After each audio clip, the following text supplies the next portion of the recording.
You'll often find flavours of chocolate, vanilla, baked bite. I don't know that one. No, it's foreign. It's quite good though, isn't it?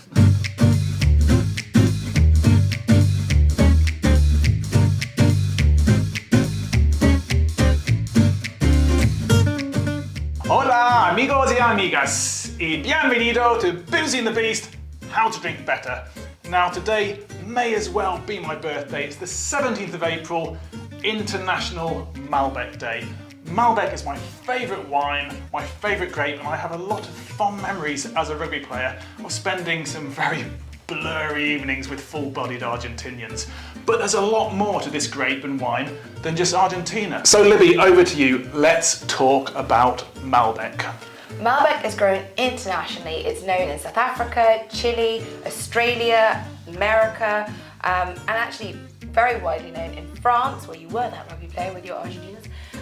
It's known often as Cote in France, but it's very well known in Cahors, the region.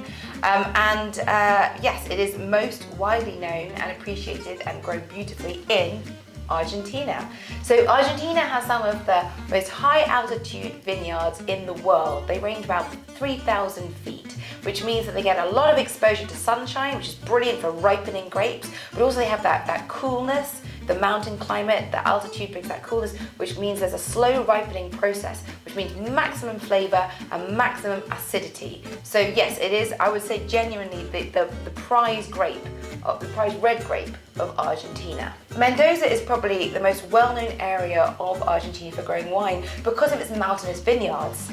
And these are very high. Andes. Yeah. Carry on, Mendoza.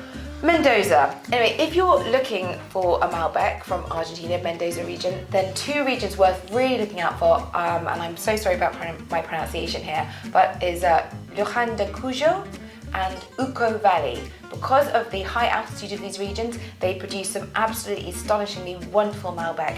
And actually, if you look for a Malbec Reserva, that generally means they're slightly older vines and therefore more concentrated fruit flavours, as we've discussed before. So typically, a Malbec is a big, full-bodied, quite juicy, ripe wine.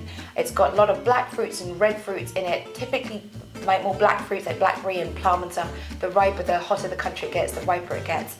And a little bit of spice that goes on there as well. It's quite a spicy wine. So we've spoken quite a lot about Argentina, which is a country renowned for its Malbec production, but you mentioned quite a few other countries close to home that make Malbec. Yes, so Cahors is probably the second best. Now, if you see a bottle labelled Cahors, C-A-H-O-R-S, that is actually the Malbec grape. Again, in France, they name often wines by region rather than the grape that it's made from. And in France, and sort of those cooler climates, more European climates, a Malbec will typically have a slightly more elegant, lighter, slightly more earthy, savoury quality than the fruitier, richer flavours of a New World Malbec.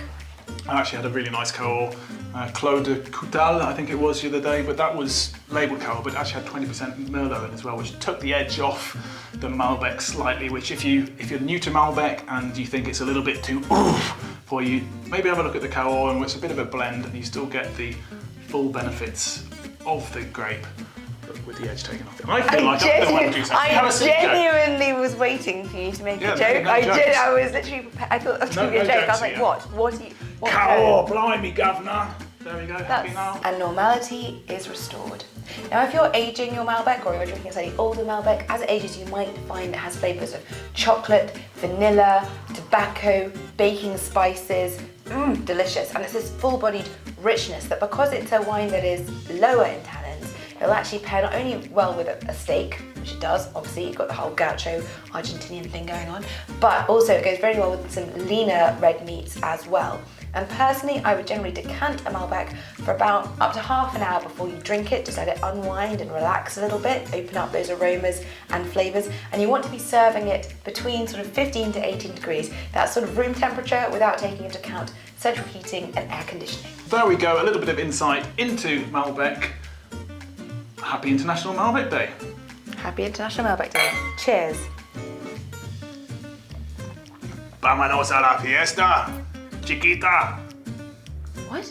Vámonos a la fiesta, chiquita.